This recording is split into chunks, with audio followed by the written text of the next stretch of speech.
Hello students आज पढ़ते हैं द 100 ड्रेसेस पार्ट 2 का नेक्स्ट पार्ट। कल हमने पढ़ा था कि मिस मैसन को वांडा के पिता के यहाँ से लेटर मिलता है और वो क्लास को बताती हैं कि वांडा ये शहर छोड़कर चली गई है और ये जो कुछ भी हुआ है ये बहुत ही दुर्भाग्यपूर्ण था। तो इससे आगे बढ़ते हैं। The first period was a study period. पहली घंटी पढ़ने वाली घंटी थी या अध्ययन करने की घंटी थी। Maddy tried to prepare lesson. Prepare mean तैयार करना। मैडी ने अपने पाठ को तैयार करने की कोशिश की but she could not put her mind. Put mind होता है ध्यान लगाना, लेकिन वह अपना ध्यान अपने कार्य पर नहीं लगा सकी। She had a very sick feeling in the bottom of her stomach. Sick feeling होता है बुरा अनुभव होना। बॉटम मीन निचले हिस्से में। उसे अपने पेट के नीचे वाले हिस्से में बुरा अनुभव या अच्छा अनुभव नहीं हो रहा था। या हम बोलें कि sick feeling at the bottom of the stomach mean उसका पेट खराब हो गया था। ट्रू, सच में। She had not enjoyed. Enjoy mean मज़ा लेना। उसने मज़ा नहीं लिया था लिसनिंग टू पैगी। पैगी को सुनकर आस्क वांडा। वांडा से पूछने में how many dresses she had in her closet, कि उसकी अलमारी में कितने ड्रेसेस हैं। तो वास्तव में या सच में उसने पैगी से को वांडा से यह पूछने में कि उसकी अलमारी में कितने ड्रेस हैं इनका मज़ा नहीं लिया था। But she had sad nothing, लेकिन उसने कुछ नहीं कहा था। मतलब वो इस चीज़ का मज़ा भी नहीं लेती थी और वो कुछ बोलती भी नहीं थी। She had stood by silently. Stand by होता है खड़ा रहना। वो चुपचाप खड़ी रहती थी। And that was just as bad. Just as mean उतना ही, और यह इतना ही बुरा था as what Peggy had done, जो पैगी ने किया था।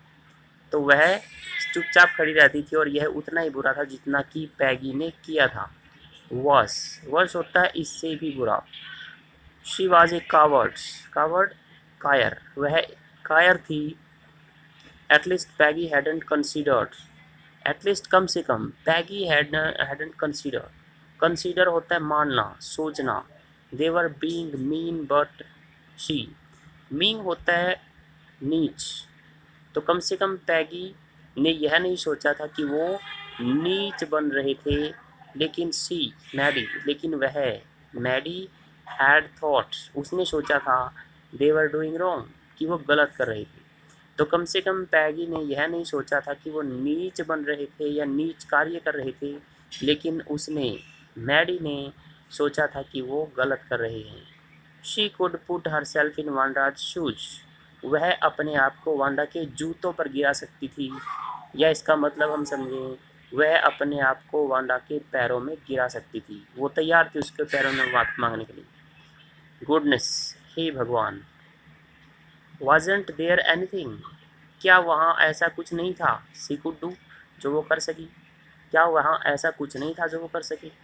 If only she could tell Wanda. If only केवल यदि, केवल यदि वो वांडा को बता सके। सी हैडंट मीन, कि उसका मतलब नहीं था to hurt her feelings. Hurt होता है चोट पहुंचाना। यदि केवल वो वांडा को बता सके कि वह उसकी भावनाओं को ठेस नहीं पहुंचाना चाहती थी। सी टर्न्ड अराउंड, वह पीछे मुड़ी। And stole a glance, steal a glance होता है देखना, और उसने पैगी की तरफ देखा। But Peggy didn't look up, लेकिन पैगी ने ऊपर नहीं देखा।